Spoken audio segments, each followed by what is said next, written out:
Old School Lane Casual Chats is brought to you by Old School Lane, producing various content from blogs, videos, and podcasts discussing about movies, TV shows, video games, and everything else in between since 2011. You can check out the podcast on Anchor, Spotify, Google Podcasts, Apple Podcasts, Stitcher, Radio Public, Overcast, Breaker, Pocket Cast, and YouTube. We're associated with Channel Frederator, Manic Expression, The Comic Book Cast, and The Arun Mehta Show.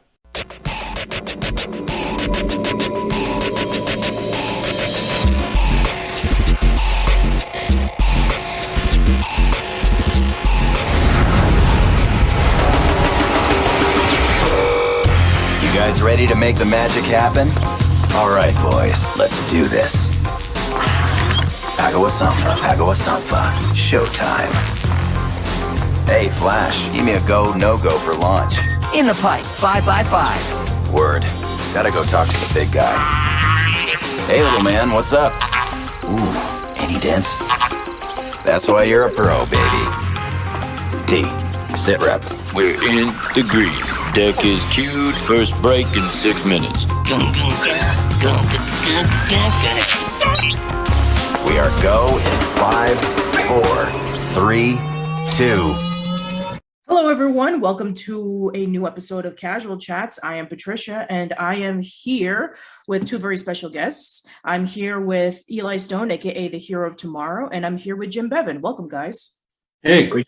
All right, so today we're going to be discussing about a TV blog, which we haven't done in a while. The last time that we did it was a few years ago when myself and the guys behind the You Scared of This, the Are You Afraid of the Dark podcast, we discussed about Snick.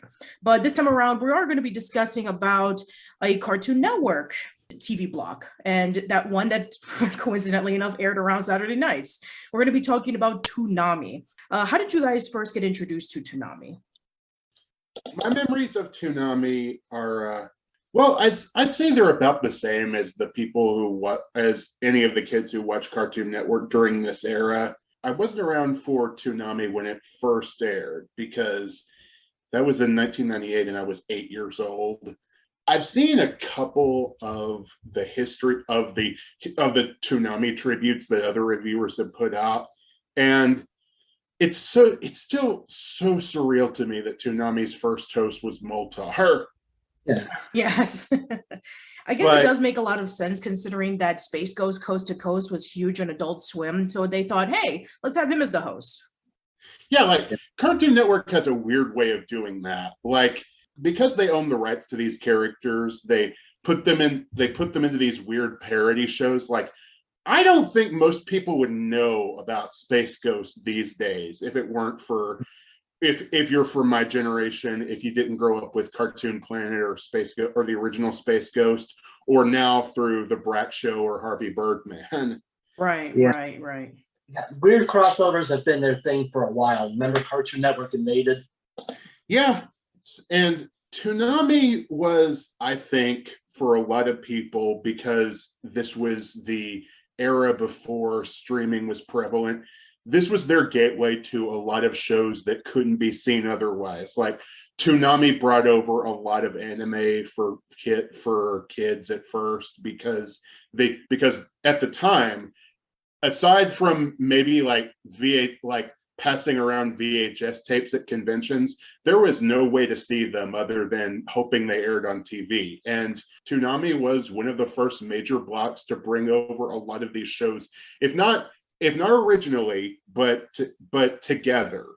Like, this was a lot of kids' first exposure to Sailor Moon or DBZ, and probably the biggest series that they have that I never got into, Gundam. I think I was 12 when Toonami first aired. Again, I was kind of surprised at first by their promos using Moltar. So I was just wondering, okay, let's see what they have planned. And yeah, I remember I wasn't really into anime at the time, so I didn't really watch Voltron. That was one of the big things. I more watched it for like the old Hanna-Barbera cartoons like Space Ghost and Birdman and Real Adventures of Johnny Quest, which to my mind is still the best incarnation of Johnny Quest. It's actually kind of funny because I was going to bring this up a little later on, but if you remember that many years ago when I interviewed Fred Cyborg for the first time on my blog, he talked about that the New Adventures of Johnny Quest was like one of the worst decisions that they've ever made. And even recently, Jason DeMarco, who's one of the co-creators of Toonami, was even talking about how this was kind of like a mandated show and that they were just putting it out there because they just wanted to get it out of the way. And even he doesn't like the New Adventures of Johnny Quest, which is just kind of interesting. It's like you have the person behind Frederator, and at the time he was the last president of Hanna-Barbera. And then you have the co-creator of Toonami and Adult Swim, and they hated this show, which a lot of people would be like, really? Because a lot of people love it. I think you're getting the two shows confused. New Adventures was the one from the 80s. Real Adventures was the one from the 90s. Oh, okay, gotcha. But yeah, I just find that to be so weird, looking back on that. It is, but I understand the confusion. I mean, that's the problem when you have like multi-word titles and you only change one word in them. I know, right? It's weird, but yeah, I mean, if you can remember, like from the original schedule, that Toonami wasn't like what we know of Toonami back then. I mean, it did air anime, like you were saying before, like Gundam and Voltron, Gigantor, and then it also aired like 80s cartoons like Thundercats. Yeah, and I guess there was like kind of testing the water because as it went on, they would start incorporating, more anime. I remember when they put Sailor Moon on, and I had to. It was one of those shows where I like to watch, but I had to watch it in my room in private because it was kind of the stigma of guys shouldn't watch Sailor Moon, which is bull as bull then as it was now. Yeah, I mean, but when you're at least kid, everybody watched it at some point. But when you're a kid, especially if you're a young boy, you do still feel that way. Like how I used to be a big fan of the Powerpuff Girls, but I was ashamed of it. I'm not anymore because I'm older and secure in my masculinity. So yeah, exactly. It's like the weird thing. It's like Powerpuff Girls, because it wasn't so unabashedly feminine. That was kind of okay. It's just gender norms are nonsense is all I'm saying. But even though I wasn't the biggest anime fan, as they introduced more, I kind of got a little more into it. My brother Kyle, he was a big fan of Ronin Warriors when that came on. I got into Tenchi Muyo, the first Tenchi Muyo, not the spin-offs that introduced all the different continuities. I mean, around 2000, Tenchi Muyo was huge. They had like Tenchi Universe, Tenchi in Tokyo. There was so much Tenchi Muyo everywhere. It's just crazy. I know. I don't know if it was like multiverse or if each one was supposed to be like a new continuity or what. It just got confusing when they should have just stuck with the first one, which where we found Ryoko in the cave, which was the best one. Mm-hmm. Also, Ryoko still a top 10 waifu. Yeah, and also another thing that I remember that they featured was the cartoon roulette, where they got to spin the wheel and a different cartoon would be airing. And another thing that I also remember was that even though that I technically was introduced to Sailor Moon and Dragon Ball Z elsewhere, I mean, I talked about this in the Sailor Moon podcast that I started watching it in 95 when they were starting to air it on, I think it was like USA or something like that, where they were starting to like incorporate anime into television because they thought that, we started getting more of a traction with like Akira and various other, properties, and even with like Speed Racer having reruns and Samurai Pizza Cats and various other things. So they thought, hey, let's see if we can test the waters with Sailor Moon, and it became a massive hit. And then Dragon Ball Z came along and that became a massive hit. So it kind of like was like testing the waters for Cartoon Network. It's like, hey, not only can we introduce like these classic anime from the 80s that a lot of people know about, but let's see if we can incorporate some of our old Hanna-Barbera cartoons that will be, not only like cater to the nostalgia of people who grew up in the 80s, but would also be action-packed because hey, we can be able to like mashed them together pretty well. So I think that with testing the waters with how it turned out, I think it turned out pretty amazingly, considering that I would say this in my middle and high school years was when I started getting into anime. Like that was my gateway into it. Like I started getting into it more than I ever have. I mean, even though that I did watch like Kiki's Delivery Service and Castle in the Sky from the older dubs, even before Disney did them, I was able to get more into it than I ever have, in thanks to Toonami. Yeah, it helped. It helped really. It was one of the forces that really helped make anime mainstream, I think. Exactly. And another thing that I believe that also made Toonami very memorable, and this is something that Snick never had until like the later Snick years, but we don't talk about that, is that they had a host. Tom was their host. Well, Moltar was the host first, then it was transitioned over to Tom, and they would always upgrade him every few years or so. And Tom was first voiced by not Steve Bloom, believe it or not. I know a lot of people would be thinking like, really? Steve Bloom wasn't the first voice of Tom? No, believe it or not, it was Sonny Strait, who you probably know as Krillin from Dragon Ball Z and Usopp from One Piece. So yeah, he was the first voice of Tom. Wow, and he had a I very completely different design too. And I thought Steve Bloom was there from the start. I just got Mandela affected. Yeah, like I probably would have felt that too, except when Patricia contacted me about being on this podcast, I actually went back and decided to watch some of. I originally planned to watch all of them, but I couldn't do that in time. But I decided to watch some of the events that Toonami had. Like Patricia mentioned that Tom kept getting upgraded. Well, that's because every time they did, they would sort of have a little mini art for him that there would be like an event that would air as part of the bumpers where there'd be actual storylines. It kind of reminds me of how reviewers do storylines nowadays, but because you have the storyline between commercials, and then you go back to the actual content of the show.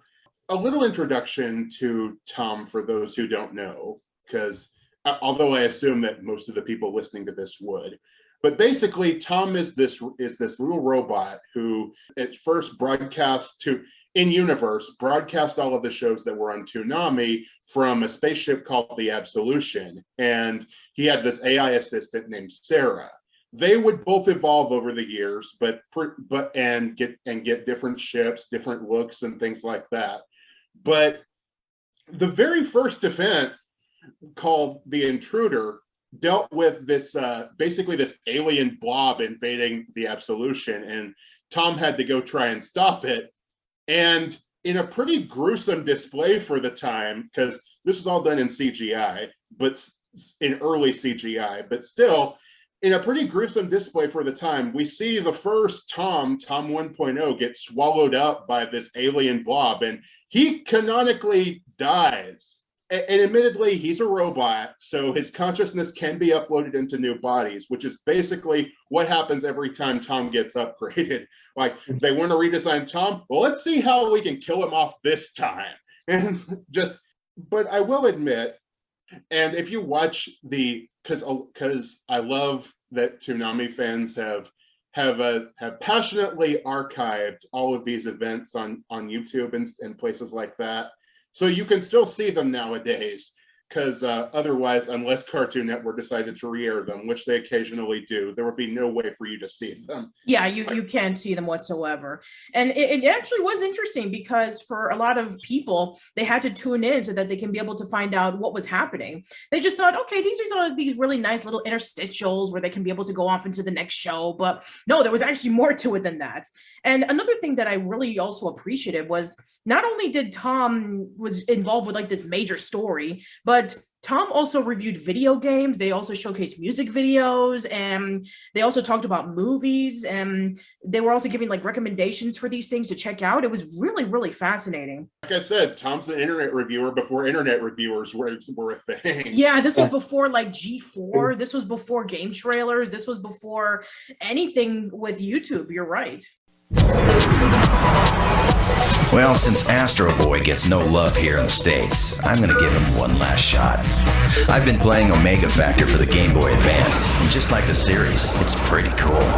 You start off fairly weak, but soon enough, all of Astro's powers are at your fingertips. Jet boosters, finger laser, arm cannon, machine guns, the works.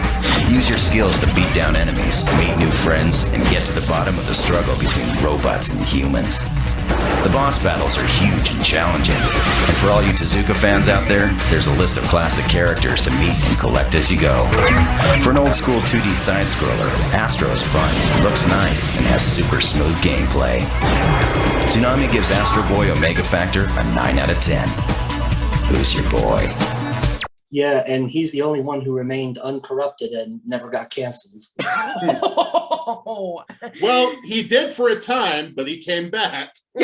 Yes, Okay. but he was canceled for, well, we'll get to that later, but he wasn't canceled because of, corruption and all that kind of stuff, but I get what you're saying.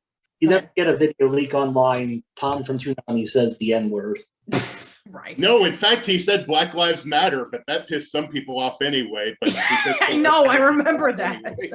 Yeah, and that's another thing I appreciate, that they do, like that they're able to it's almost like the South Park production method, where they're able to get the new interstitials up every week. I mean, sometimes they reuse animation, but that they can get new voice lines recorded every week to comment on things that are happening in the country and even around the world, and to deliver messages that people might need to hear. It definitely helps give the block a greater sense of relevance. Yeah, I think I remember listening in an episode of Talking Tunes where Steve was talking about how he would be doing all of these nice little life lessons and morals, and people were like really gravitating to it. And when he went over to conventions, that people would just say like, Tom saved my life and he taught me this important lesson. So, that stuff, maybe kind of like hokey and cheesy for some, but it actually is a lifesaver for a lot of people. So here's the deal. Life doesn't always want to be your friend. Sometimes it'll feel like life wants to hurt you. That was a downer. But you can't just hide, because nobody likes a quitter. I'll go first. You gotta take chances. This fire isn't gonna stop me. They never said it was gonna be fun or easy. Whether you're totally ready or when you least expect it, doesn't matter. Life will punch you right in the face. Your resistance is futile. Now you can lie there for a second. Cry a little if you need to. But get back on your feet, because it's the getting back up that counts. That's what shows you've got heart. That's what helps keep you going. Hit me with everything you've got. Fall down 7 times, get up 8. I don't want to go down. Not without a fight. No, we'll be right there with you. Wake up. Be all that you can be. Only Toonami on Adult Swim. Yeah. You never know the impact your words will have. Yeah, and it helps that Steve Bloom has such a powerful voice. I will say that it's pretty surreal if you watch The Intruder now, because when you go back and hear Steve Bloom's first lines as Tom, he's much higher pitched than he is nowadays. I mean, it has been 20 years. He's been voice acting for a long time. So naturally his voice would get more gravelly over time. But now you kind of hear Spike Spiegel when Tom talks. But originally when Tom 2.0 was introduced, he sounded like young Spike Spiegel. Yeah. And of course, I mean, due to age, that does tend to happen. I mean, even with like watching clips from Animaniacs, I do notice, like, even with Rob Paulson, is like when I hear Miss Pinky, it does sound like it, but it does sound a little bit older, but it's to be expected. But it is nice that he was able to return for the new revival of Toonami, which we'll get to. So I think that another thing that a lot of people really appreciated with Toonami was that not only was it able to introduce all of these things and give all these life lessons and review some things, was that going into this once again, this was something that a lot of people tuned into on Saturday night. I mean, at this point in time, SNCC was kind of in a decline. So for a lot of older kids like myself, and especially those who were getting into anime, this was something that a lot of people were tuning into. If it wasn't Adult Swim, it was Toonami. So I think that with people would like gather together on Saturday nights and being able to watch something. I mean, I think it definitely just like brought anime more into the mainstream. And I think that a lot of people, especially with Kids WB, which interestingly enough, with Cartoon Network and Kids WB being Warner Brothers channels and properties, it's like, hey, we can be able to just bring more anime into this. And so it pretty much just released like a new renaissance of anime for a lot of kids. And I think that for a lot of people, that's great. But I remember from my interviews with various people when I was working on a project for many years that never got off the ground, is that for a lot of animators and a lot of show creators, because anime was such a big commodity, and because a lot of companies were able to just like, hey, let's just outsource our stuff, as opposed to like, letting creators create their own shows, a lot of people started losing work. I mean, there was even one particular person I was talking to that, he was a writer and he was a show creator for some shows in the 90s that were really popular. And then, he had to adapt to the times and he just couldn't. And so in the end, he was out of work, and, he was struggling with money for a long time. So, I guess for a lot of people, it's like anime can either be like a blessing for entertainment or it can be a crutch. So it's kind of interesting when looking back on how anime was able to just change how entertainment was, especially with this new millennium that was going on. Well, that's basically how history repeats. The industry always wants to capitalize on a trend without realizing how it will affect the general outcome. They just see how popular one thing is, and they figure, hey, we got to chase that, even if they're not properly equipped to. You see it now with every movie studio being like, hey, we gotta be more like the Marvel movies. Mm-hmm. Yeah. Speaking of, like the shows that were featured in Toonami, what have been some of your favorites? Oh, well, let's get the big one out of the way first. Samurai Jack. Yeah, absolutely. Yeah. I mean, I would still debate on like what has been my favorite Cartoon Network show, and Samurai Jack is definitely in my top 3. When I first saw the pilot episode, the first 3 episodes, I immediately like fell in love with the show. I mean, this is a rarity because in recent years, when I would like watch an episode of a TV show, I would have to like watch more in order for me to warm up to it. Not with Samurai Jack. This and Avatar have been examples in which the moment that I saw those episodes, I immediately wanted to watch what happened next. And yeah, it's like definitely one of the best shows that ever featured in not only Toonami, but also Adult Swim, which we'll talk about a little later on. But yeah, I mean, it definitely fits so perfectly, even though that it technically wasn't an anime. No, but it definitely had the inspiration, and you can see, you can tell that Gendy was drawing a lot from anime and from the from the classic samurai movies to deliver a story that told so much through its visuals and its movements. Yeah, and for a lot of people who were like saying, wow, this is a departure from Dexter's Lab, it's like he had references to Speed Racer and Gundam. You can tell he was an anime fan even with his original stuff. So yeah, that's definitely one of the best. Justice League, that was another one of their high points. Mm-hmm, yeah. Both this and Unlimited have been some of my favorite superhero animated series. I just recently saw a clip on Twitter where they were showcasing Shazam when he was talking to the Justice League after Lex Luthor pretty much like corrupted their thoughts. And he was saying that he's leaving the Justice League because he felt that they weren't superheroes anymore. That hit me like a ton of bricks, considering that, one person can be able to manipulate you, even if that person, seems like, they're good, but they also have really bad intentions, even though that you're blind to see it. Yeah, and also show that even that when heroes think they're in the right, they can end up doing serious harm. It's the old road to hell is paved with good intentions. Exactly, yeah. Yeah. And one more, this is one that doesn't get I don't think a lot of people talk about it that much, but it was pretty enjoyable. Stormhawks.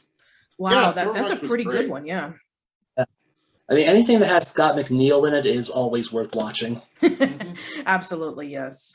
Okay, and for me, well, a couple of them that I revisited later with my college's anime club were Gurren Lagann, which is a series that I have a special attachment to. Basically, it was there for me during a really depressing time in my life, and it's a series that I'm not saying it's a cure for depression, because if you have depression, you should really seek through to seek professional help. But it helps you if you're just feeling sad in the regular sense, because it's definitely a show that's really good at pumping you up. And Soul Eater was another one. It was a great battle series. And do we want to talk about Toonami Jetstream yet? Sure, go for it. So Toonami Jetstream was basically Toonami's answer to other streaming services at the time. They would basically stream some content directly on CartoonNetwork.com through its Flash player, and some content they would air later, and some content would be exclusive to the site. They still have something like that, although it's really more of an alternate way to watch the shows, because you can't really watch most of them unless you actually have a cable subscription. But originally you could do it if you just had internet access. Right. And but after a while that went defunct, and there was no way to watch those shows anymore until they were re-released later in some fashion. Like that's what happened to the end of Code Lyoko. Okay. And one of the series that I really enjoyed from that time was Mare, which was I'd say is another pretty underrated battle series. It briefly aired on Toonami, but it mostly aired on Jetstream. Right. And I watched it mostly through that. And there are some series that aired on both Adult Swim and Toonami, like Yu Yu Hakusho, although obviously they were edited somewhat for content. And of course, there are shows that switched around from some other programming blocks. Like at one point, they tried to make airing Toonami on weekday afternoons a thing, which was pretty great. But then they replaced it with another block called Maguzi, which I didn't like as much because they were still mostly airing the same content, and they had really off-putting character designs on that block. I remember that. That was like they were trying to make a more kid-friendly Toonami or something. Sort of.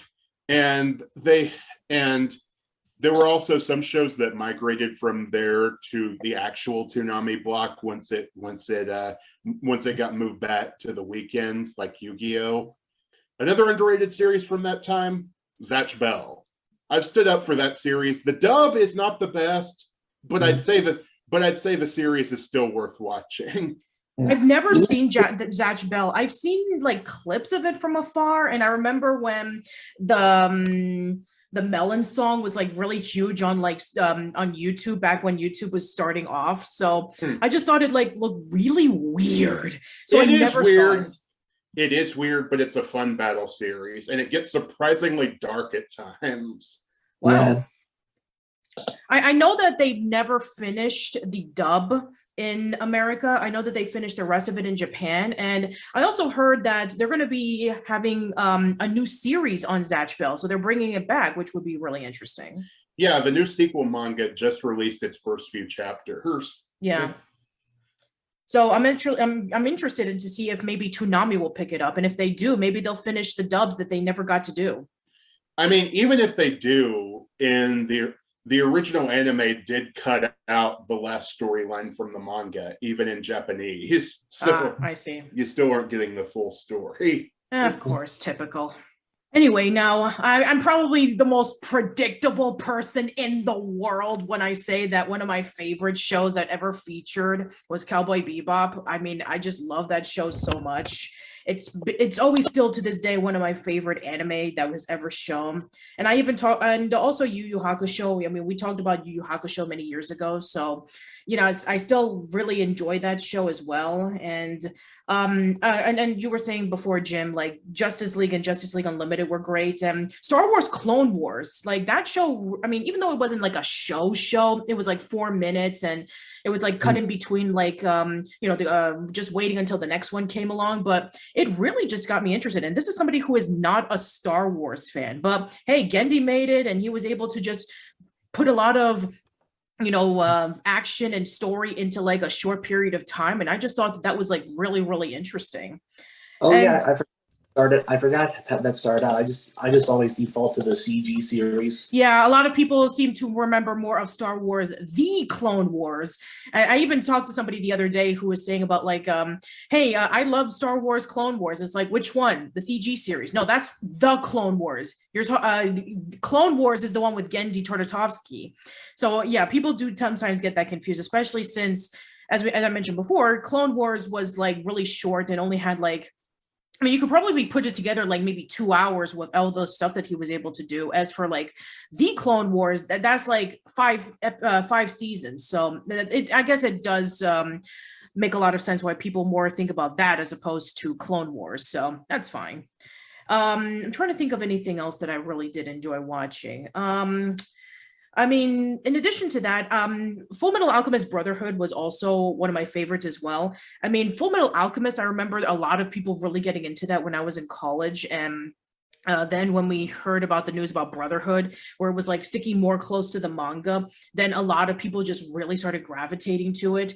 And then another thing that a lot of people were also really gravitating to was like, I'm trying to think. Outlaw Star and Card Captors was also featured around there as well. And then for a brief, I don't know, like for a while, Hamtaro was there, and I just thought an anime about like these cute talking hamsters that was kind of interesting. Like, we all remember the song. It's Hamtaro time. Kush kush. I know. I remember. It's Hamtaro time. I remember. I feel kind of sorry for Hamtaro because it's a genuinely good series, but they picked the exact wrong block to air it on. Yeah. That series could have been aired on like, if Cartoon Network had a Nick Jr. equivalent, they could have aired it on that block. Yeah.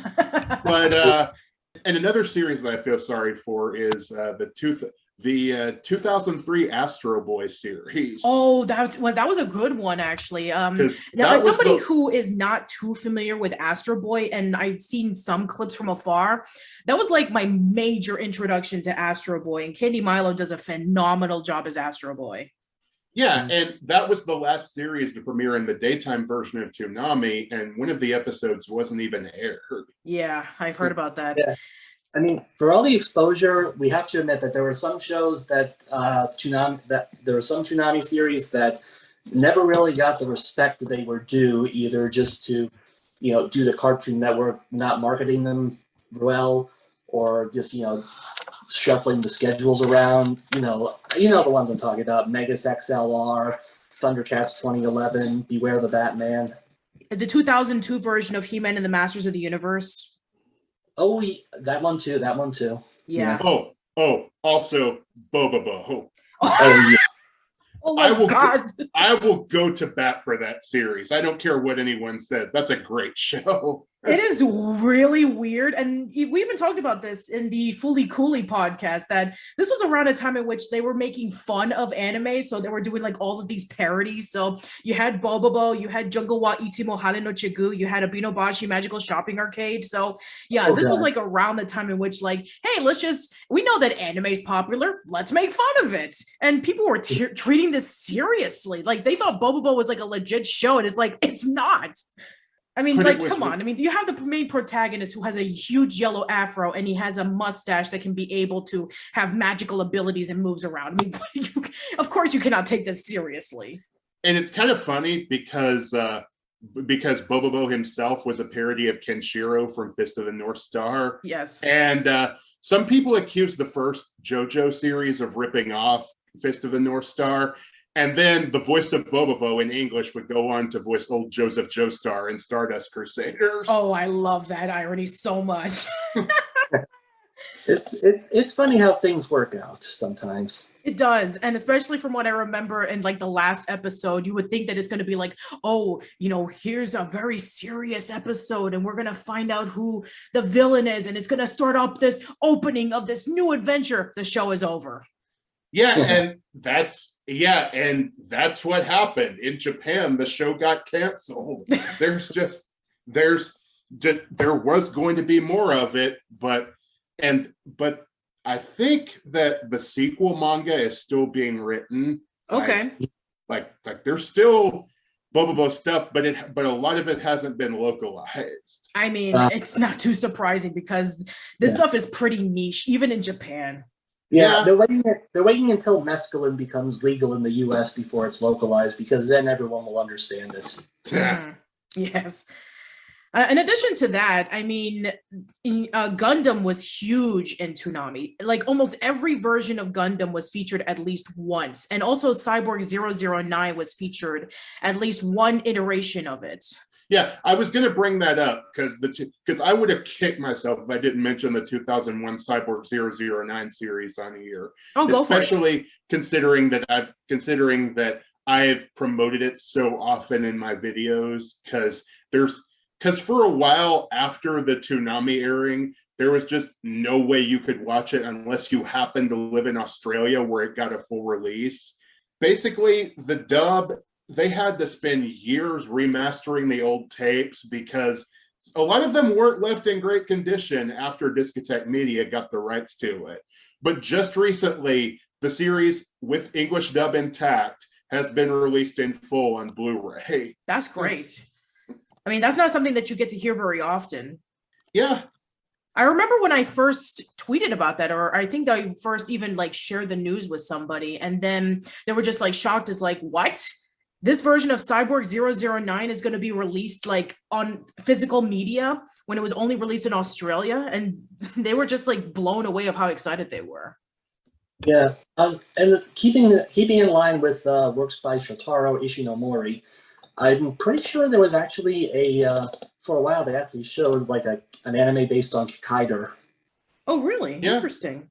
Yeah, which you got to kind of wonder why they never tried like you got to wonder why they never tried dubbing like old Kamen Rider series for Toonami. You think would have been something for the retro fans. Actually, Jim, for some reason, despite not really being a series that couldn't have aired on Toonami, Kikaider actually aired on Adult Swim proper.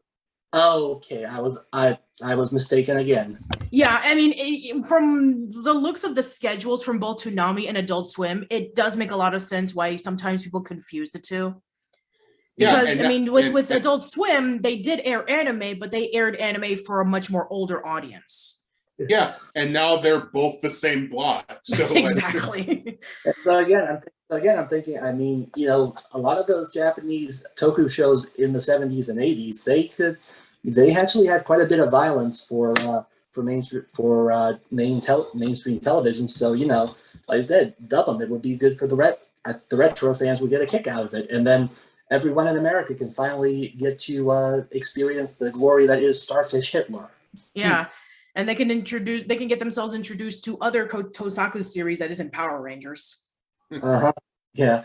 I could just imagine though, seeing someone who's like totally unfamiliar with it, looking at, why does this Power Ranger look like a grasshopper and why is there only one of them? Right. Now I'm just imagining them airing the original Masked Rider series. Yes. That would blow people's minds. Oh my god, yeah. There'll be a Furbus will become the new Tumblr sexy man. Oh my god. I'm like, unbelievable. Now, another thing that I've noticed when looking at through the schedules over the years is that over time, like around the mid to late 2000s, they started like implementing a lot more of what you would see as like the more mainstream anime as opposed to like the more niche stuff. I mean, sure, you have your Dragon Ball Zs, you have your Sailor Moons, you have even with Gundams and stuff like that, you have your Dragon Ball.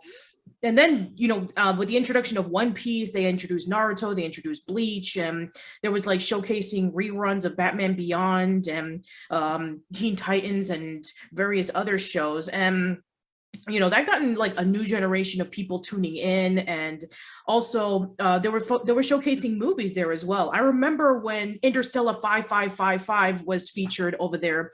This was back when I was like a huge fan of Daft Punk. And I first saw the movie and it was just really, really fun. And all the Dragon Ball Z movies were featured. And I remember that I think maybe Cowboy Bebop the movie was even featured as well, and maybe even one of the Sailor Moon movies was there, but I don't remember. I think I even heard somebody talk about it once, but even then they would like have a feature in which they would have like, you know, feature movies as well. And then as time went on, like around the mid to late 2000s, this was when, you know, the schedule started to change, and then they started like showcasing like one specific set of shows because it was drawing in a lot more people, and people just kind of like got a little about Toonami. I remember when around my last year of college in 2008, whereas when people were just discovering like, hey, you can be able to watch Japanese, you know, fan subbed anime on like BitTorrent websites. This was like a few years before Crunchyroll became a thing. And so, you know, it's like, oh, this was also one of the first times in which I heard about the whole sub versus dub battle. I never really understood it until when I was in college. And then I was showcased like, hey, you know, did you know that they cut this scene off because it was too violent? And did you know that they have like this and this and that? And also, you know, this dub doesn't capture the essence of what this character was and all that kind of stuff. So I mean, around that time, I was like engrossed in like, oh, you know, we need to get into like the pure anime-esque of Japan as opposed to like the stuff that they were quote unquote watering down with Toonami. And so I just remember that around the late 2000s, you know, a lot of people were just kind of like turned off by Toonami, and they were just discovering the quote unquote real anime, which was kind of stupid looking back on it. And sadly, the sub versus dub wars still continue today, with people arguing over, you know, people throwing hissy fits because anime dubs use words like poggers and yeet. Oh God. So, well, I mean, this is not anything new. I mean, remember Mondo Cool, anybody? I mean, come on. Anyway, but yeah, I remember the last time that Toonami was featured around 2008. And Tom was saying goodbye for the last time. And I remember that I was kind of sad about this. It's like, this was like a whole generation of people who were really introduced to anime in thanks to Toonami, and then it was gone. And I understand that things became a lot more mainstream. I mean, the industry was changing, you know, anime, even though it was kind of like getting more mainstream in popularity, it was sort of dwindling down. I mean, even with like 2008, 2009, this was kind of like when the industry just kind of like, you know, the animation industry just kind of like wasn't releasing anything like a lot of people were really like gravitating or talking about. So it kind of was almost poetic that it was kind of ending when a lot of people were just like, they were just kind of like, I mean, you know, you see it, you've already experienced it. So I think that, you know, the old saying goes regarding about that you never know what you have until it's gone. And then people just started missing it, especially with, you know, even though that sites such as Crunchyroll and then Funimation Dub and various others were able to like utilize more into anime, but still a lot of people were demanding that Toonami comes back. Well, this is the end, beautiful friends. After more than 11 years, this is Toonami's final broadcast. It's been a lot of fun, and we'd like to thank each and every one of you who've made this journey with us. Toonami wouldn't have been anything without you. Hopefully, we've left you with some good memories. So, until we meet again, stay gold.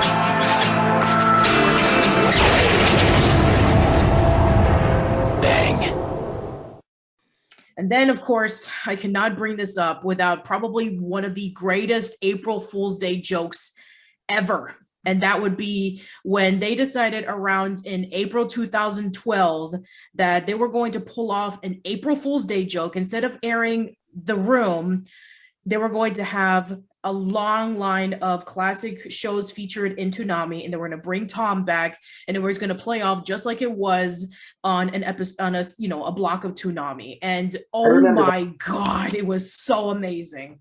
I remember cheering when I heard Tom go, "Oh, hi, Adult Swim fans." Yes.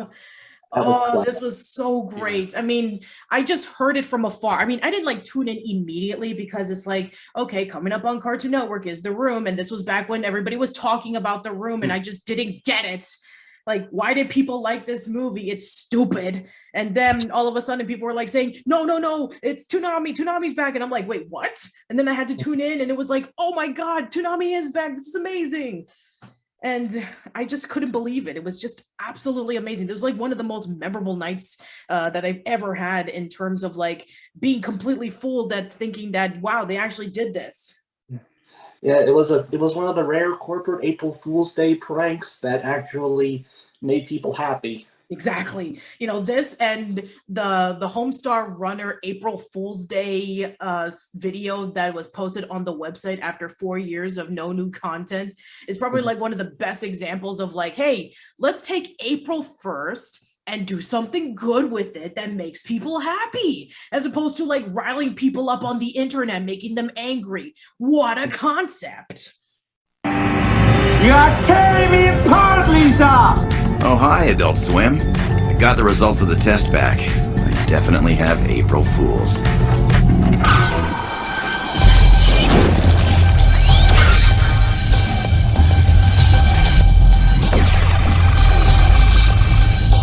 Receiving high Q3 transmission.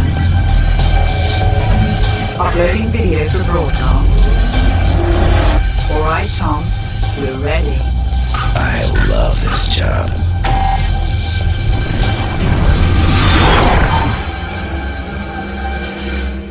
It really just goes to show you how much Toonami meant to these people, meant to a whole generation of people, and even a lot of people who hadn't watched it originally. Because when this happened, even though a lot of the series that aired on Toonami, there are so many different ways to watch them nowadays because there are streaming services that have them.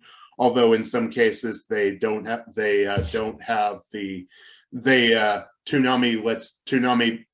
they have them air on Toonami first and then go onto the sites. But even so, it brought people together to watch TV in a time when a lot of people just aren't anymore. Like there's like, even now people are still tuning into Toonami, even if it's on even if it's through the website. Even if it's through the website, which you still need a cable subscription to see. Like, it just goes to show you that some ideas are too good to let go.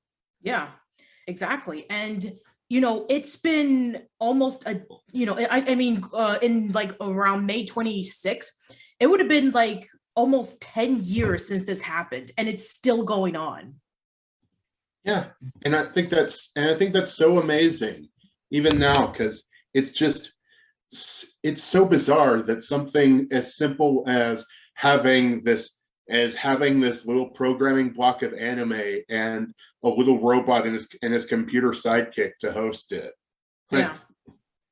And for what I understand, and going back into talking tunes again, is that they do this on the people who do that on the spare time, and they don't make extra money from it. Even Steve doesn't make extra money from, you know, doing like additional. I mean, he does make a little bit of it, but not as much as like his other voiceover roles.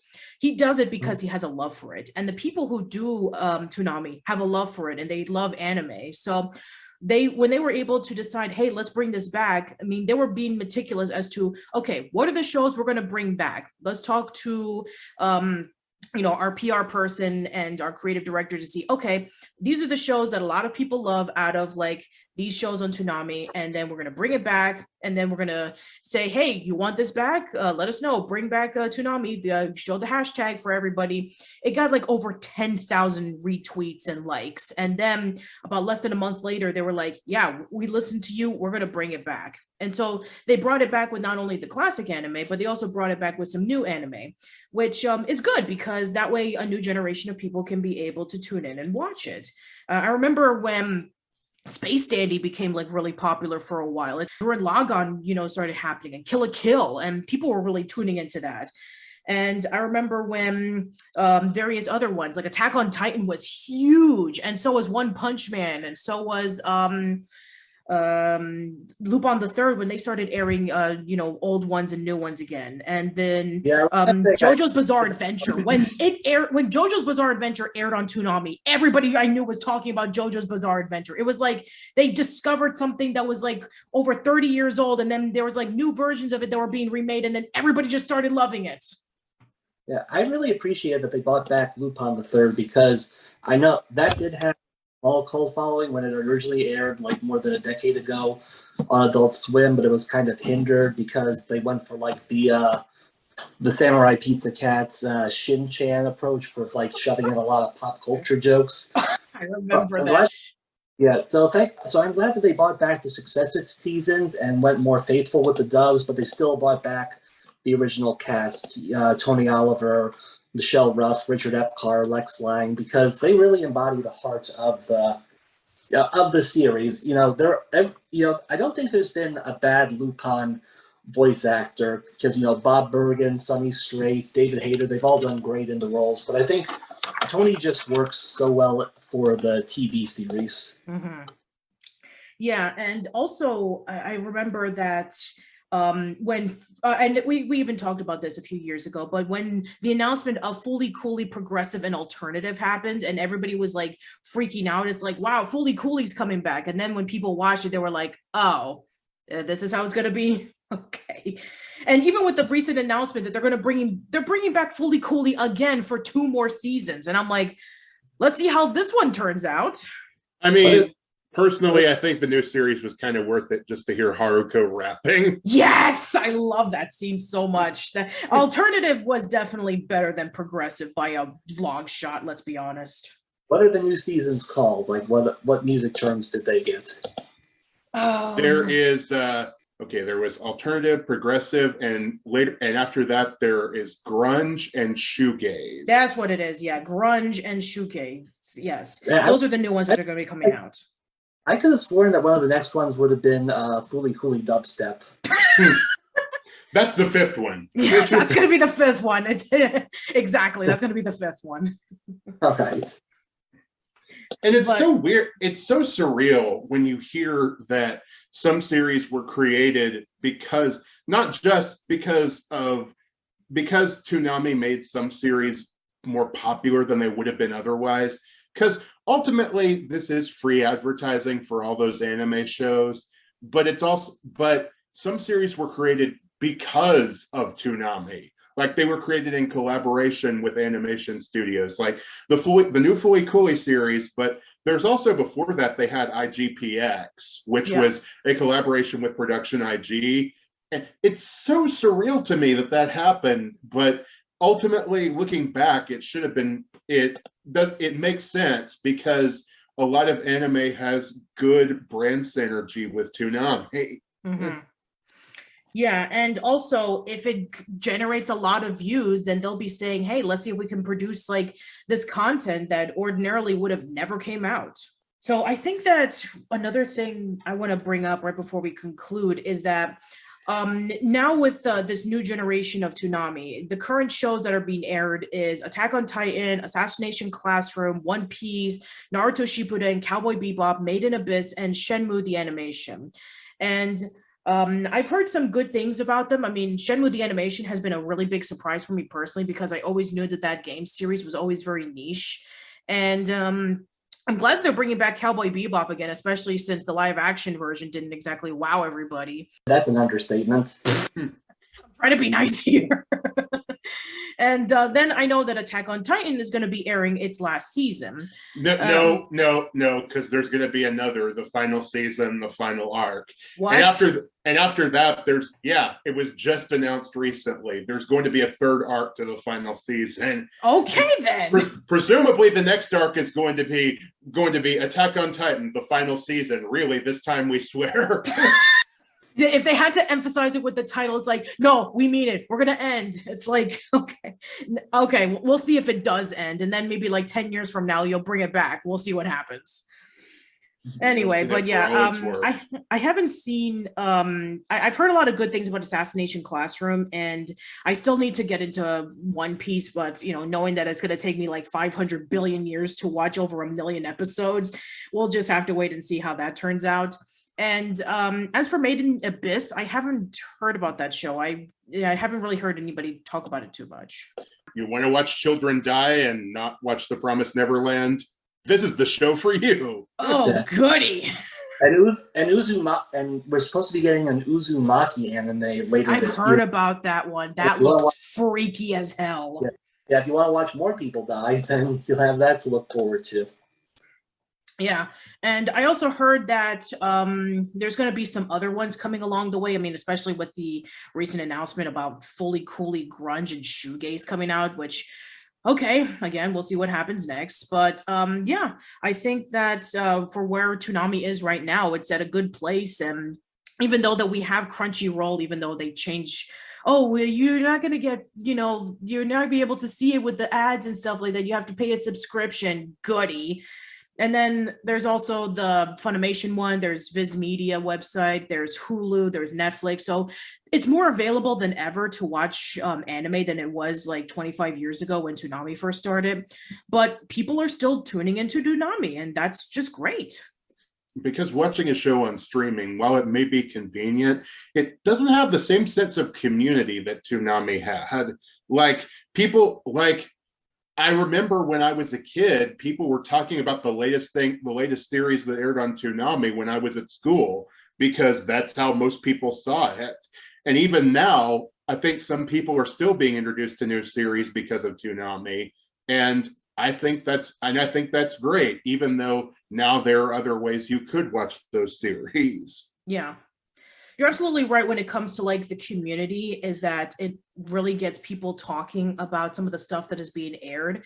And yes, I mean, we do have the convenience of watching stuff on a streaming service. You get things more quicker and efficient, but you won't be able to have like you won't be able to have the interstitials with T.O.M. You won't be able to have like all the other stuff that is like put in between the shows. It's like, that's what makes it interesting. It's like you have not only the shows, but you also have the stuff in between the shows. That's what makes it more engaging for people to talk about. So I think that that's another reason why a lot of people really love Toonami. It's not just the anime that was featured, it's also T.O.M himself. It's also the stuff that was showcased, like the music videos and the movies and the reviews and all that kind of stuff. A lot of people really got to it. And also, like we said earlier, the life lessons. A lot of people really gravitated to the life lessons. So it's not just, oh, this is just a block where I see stuff. It's really something that people can talk to and people can relate to and people can really enjoy. So I think that's why it stood strong. And I think that's why that even after 10 years after it came back and 25 years after it first started, people are really just wanting to see, a block of shows and being able to see a robot who can be able to introduce the shows and talk about it. And I think that that's great. I'm really happy that a new generation of people are able to tune into it, because they deserve to see it just as much as when we first got to see it. And that's great. I agree, because, you don't really have a lot of like television blocks anymore. I mean, like, they were pretty much prominent in the 90s, TGIF, Saturday morning cartoon blocks, and they fostered like kind of a sense of community. I mean, this was before, online chat and social media became common, but it was like one of those things, for TGIF, the family gathers around to watch the shows. For the Saturday morning cartoon blocks, you and your brothers and sisters or some of your friends come over and watch them. And this is kind of like recapturing that, only now the community has expanded to people around the world. Exactly, yeah. You're right. I mean, you used to have a lot of these blocks. I mean, Toonami was like one of many other blocks that were featured. I mean, you have like, Adult Swim that would come in, then you have around like with Nickelodeon, we talked about SNCC. Then with Disney, you had Disney Afternoon, you had Disney One Saturday Morning, and with Fox Kids, and then Kid WB. So yeah, I mean, it's one of the very few that is still around and that people can be able to watch and tune into, which it's a rarity nowadays. I mean, you don't really hear a lot of people talking too much about it, especially now with the advent of streaming services. It's like, why do you need to have a block when you can just like watch the first season of this one show and all in one night? So yeah, you don't get that same sense of you don't get that same sense of, I guess you could say, calm familiarity from a binging session. Yeah, I'm not a big fan of binging. It's like once you watch something all in one day or in like a few days, it's like, what do you do next? If you want to pace yourself, it gets people more excited into finding out what happens next. I know that people they want to have instant gratification. It's like I need this stuff now or I need this stuff yesterday. But what's the fun in that? I mean, why not wait every week for something to happen and then you can be able to tune in and enjoy the experience?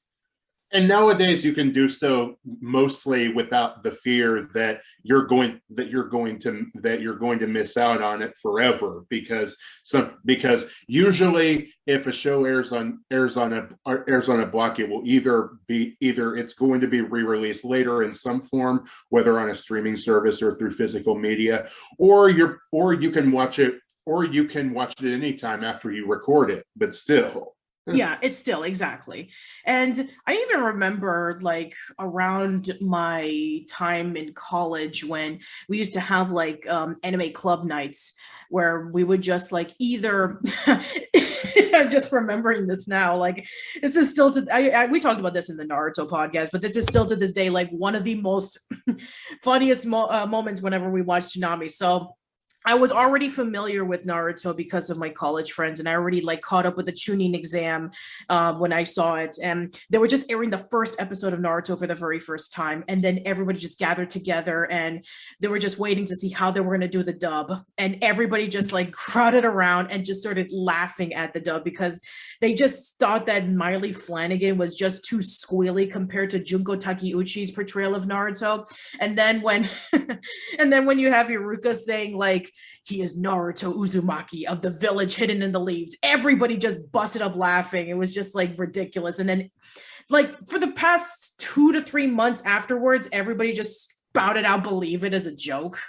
That's like probably one of my most fondest Toonami memories ever, is just the reaction of everybody when they saw the dub for the first time.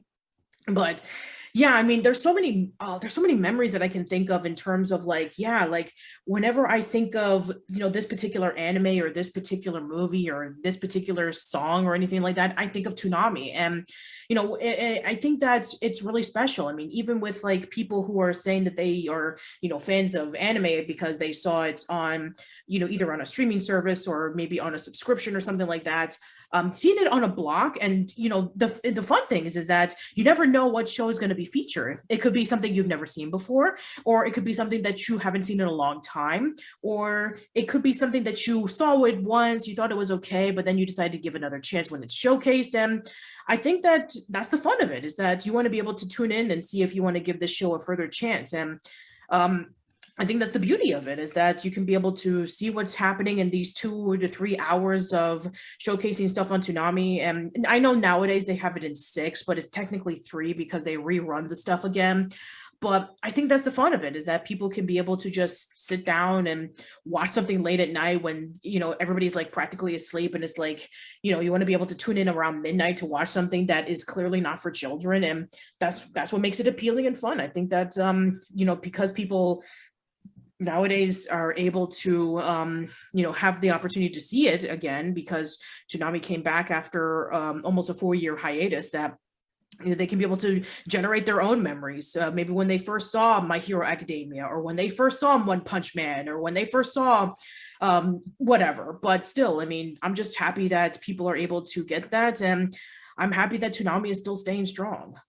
It stays strong for many years more. Yeah, let's hope so, for sure. All right, so do you guys have any final words about Toonami right before we go? If anyone from Cartoon Network is listening, put Thundercats 2011 on HBO Max. That'd be nice. Yeah. I can't really end my contribution to a Toonami podcast without, well, in the words of Tom, stay gold. Nice. All right, then. Well, thank you for coming on to this podcast. I really do appreciate it, guys. No problem. Always glad to be here. All right, so please plug and promote your stuff. Well, you can, as always, you can find me on YouTube and on Patreon at The Hero of Tomorrow. I'm still making content, even though it's slowed down considerably since I've gotten a day job, but I'm still working on finishing all those Patreon requests that I've got backed up, so I can eventually move on to the future retrospectives I have planned, which I'm going to be keeping a secret for now. And you can also find me on Twitter at Cartoon Hero Guy, should you wish to yell at me about my opinions. All right, well, I'm about 40 hours into Elden Ring, and I just got to the Atlas Plateau, and I'm expecting to die another 1,000 times before I actually reach endgame. Nice. Yeah, other than that, I'm still doing the occasional open mics when I can with my Mentalism and Mind Reading Act. If you want to see any of the videos, I have them up on my YouTube channel. Just search for James Bevan. I post them to Instagram, jbevan1985, and I also post them to Manic Expression. All right. And yeah, you can check me out on oldschoollane.net. YouTube channel is youtube.com/oldschoollane, facebook.com/oldschoollane. I'm on Twitter at Patty_B_Miranda. You can check out the podcast on Anchor, Spotify, Google Podcasts, Apple Podcasts, Stitcher Radio Public, all those places. New episodes of the podcast will go there first, and then they'll go up in a few days on YouTube. So thank you so much for listening, everyone. Let us know in the comments below about your favorite shows that featured on Toonami, or maybe you were into the movies that were featured, or the music videos, or the video game reviews, or maybe you just enjoyed T.O.M. Let us know if you first got introduced to Toonami through Moltar or the first T.O.M, or you're a newcomer of Toonami and you're tuning into the stuff that is currently going on. So yeah, let us know all of that in the comments. That's it. Hope to see you around soon, and take care. When you were a kid, you specialized in dreams. When I was a little boy, I wanted to be a hero, not some damn businessman. A hero, huh? Ridiculous! Now that you're older, does that mean you have to forfeit them? It's beautiful, isn't it? The delicate nature of youth and wide-eyed innocence. Maybe your childhood dreams did come true. I'm gonna be the best hunter in the world! But if they haven't, this sucks. Don't give up on them. A person grows up when he's forced to overcome hardships. The truth is, when you get older, sometimes things don't always turn out the way you hope they would. Reality can be cruel, and it often strikes without warning. Responsibilities can take over, and endless possibilities start to narrow. Doesn't your own life matter to you at all? Of course my life matters to me, but not just mine. Everyone's. So you gotta do what you gotta do. Handle that business. But keep your dreams intact. Someday, I'll prove I'm the strongest Saiyan in the universe. Fine. It's never too late to suit up and take the journey to make those dreams a reality. It's all coming back to me now. This is the feeling I've been looking for! Believe in yourself. Create your own destiny. Don't fear failure. It's all as true today as when you were 12. Don't take away my chance to prove what I can do! Now get cracking. Wish me luck.